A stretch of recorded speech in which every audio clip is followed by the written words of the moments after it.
அனைவருக்கும் வணக்கம். நாம இன்னைக்கு பார்க்கக்கூடிய தகவல் என்ன அப்படின்னா, குழம்பு செய்வதற்கான மசால் பொடி அ அ தயார் செய்யக்கூடிய முறை பத்தி தான் பார்க்க போறோம்.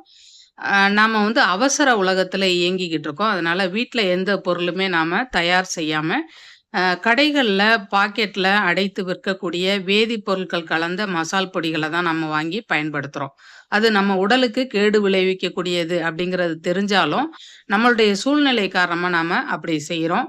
அதை தவிர்ப்பதற்கு சுகாதாரமாக நாம மசால் பொடி தயார் செய்து, அதை பயன்படுத்துவதற்கு என்னென்ன பொருட்கள் தேவை அப்படின்னு பார்த்துரலாம்.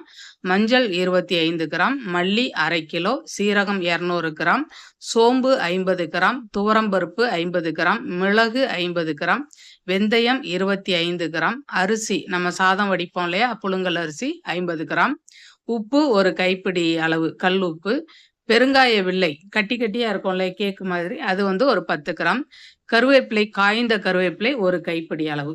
இந்த அத்தனை பொருட்களையும் தனித்தனியாக அந்த வாசனை மசால் வாசனை போற வரைக்கும் லேசா வறுத்துட்டு, ஒரு துணியிலயோ, பாத்திரத்திலயோ போட்டு ஆற வச்சுட்டு, அத நாம ரைஸ் மில்ல குடுத்து பொடியா திரிச்சு வச்சுக்கிறலாம்.